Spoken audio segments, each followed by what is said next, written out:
responsable du ras-de-molle père, c'est gérer tous les yearlings, si vous voulez, yearlings et aussi les chevaux repos. Je suis resté au yearling pendant 10 ans à peu près. Après, j'ai légué ma place à une collègue que j'ai formée.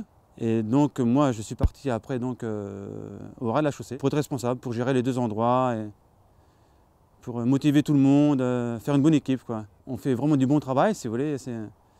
On présente des beaux yearlings tous les ans, à n'importe quelle vente. Et c'est vraiment un travail passionnant. Quand on a goûté à ce métier-là, on a beau essayer de faire autre chose, un autre métier, mais on revient toujours à ses sources. Et voilà quoi. Et en plus, au ras-de-molle père, c'est un rat de famille, si vous voulez. On élève des bons chevaux, et on a du résultat autant en course, en obstacle, en plat. Et c'est ça qui est super.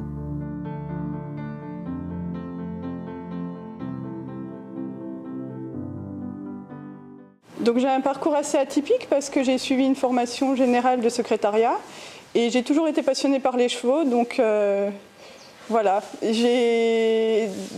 D'étape en étape, j'ai commencé par faire des préparations de vente de yearling et puis d'autres, et j'ai fait des petits boulots dans les chevaux jusqu'à rencontrer Pascal qui m'a ouvert donc une place à l'élevage et par la suite donc les étalons.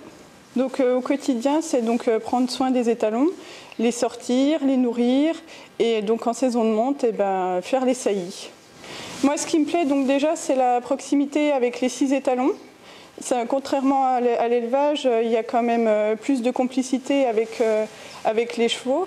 Ce qui est quand même assez satisfaisant, c'est d'ouvrir le JDG et de voir mes étalons qui prennent des places et des victoires dans des belles courses, et ça, c'est vraiment sympa.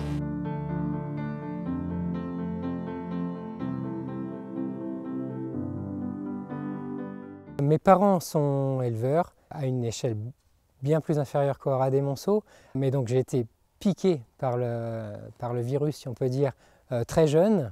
Ça a presque été une évidence pour moi de continuer dans le milieu. Responsable yearling au ras des Monceaux, c'est avant tout avoir un œil sur tous les yearlings du haras, s'assurer que les chevaux soient confortables dans leur environnement, dans leur quotidien, s'assurer que les choses soient faites dans le calme, avec précision et que le travail soit efficace. Je pense que c'est une passion avant tout.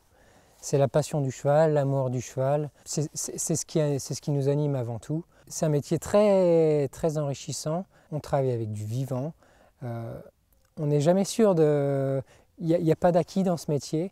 Et c'est pour ça que tous les jours, il faut travailler dur. Il ne faut pas essayer de laisser le moins de place au hasard.